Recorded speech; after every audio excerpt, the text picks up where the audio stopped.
We have all heard it. Live in the moment. Be present. That's how to be happy.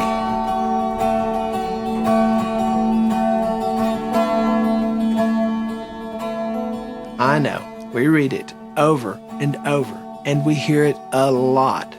But how do we actually do this? It sounds so simple. It's said so often that it's become a cliché.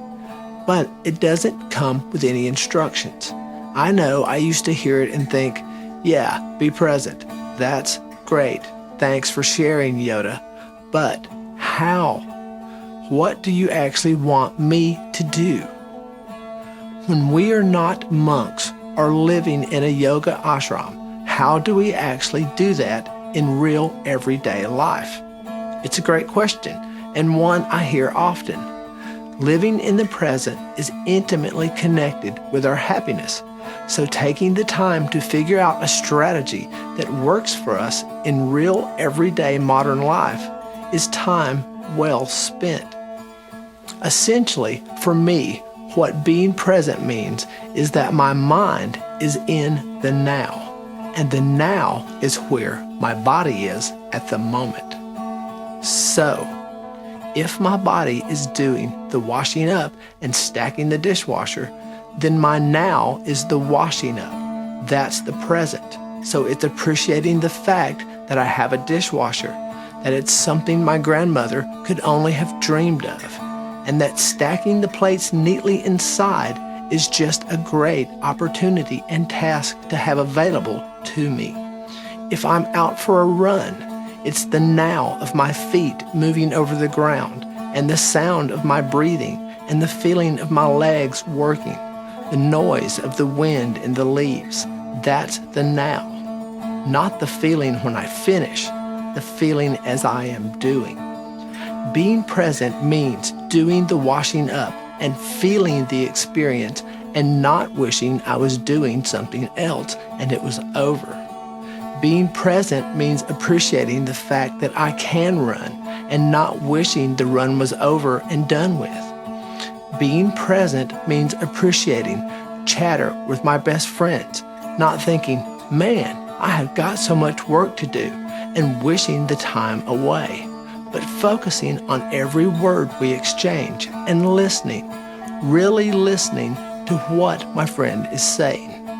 That's being present. Being present is having my mind completely engaged and appreciatively connecting with whatever my body is at that point, and not trying to be thinking about whatever I want to do next, but be fully in the now of what's going on in that exact moment. Does this make sense? I know it's hard to grasp at times for such a simple concept, but now is always fleeting. To commit to being more present requires asking different questions of ourselves. Here are a few questions you can use to bring yourself back to appreciating the present. First up, is my mind where my body is right now? What can I feel in my body right now? What is perfect about this situation right now? What sensations can I feel throughout my body and my mind right now? What is my breathing like right now? Is it shallow and fast? Is it slow and deep? Is it through my nose or through my mouth? What is the temperature of the air? What do I like to do when I'm not thinking about the past or the future, but just enjoying what I am doing? Am I painting? Am I running?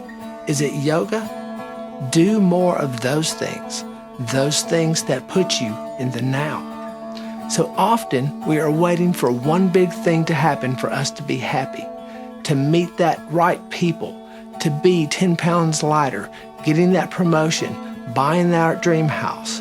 When we are focused on the acquisition of that one big thing, our attention is focused on the future.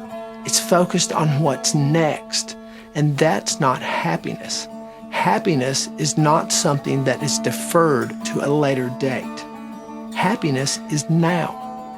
Equally, when we dwell on the past, the bad day at work, the meeting that did not go as well as hoped, or the breakup, or the chores that did not get done, our energy is projected backwards into the past, and we cut ourselves off from experiencing the joy in now. Happiness is found only in the present moment. That's where it lives. That's its home. Now is where your body is. To be more present, connect your mind with whatever your body is doing right now. Suck the maximum joy from that moment, this moment right now. The only time we can experience happiness is right now. That is why they call it the present, because it's always a gift. As always, peace and love, Jim.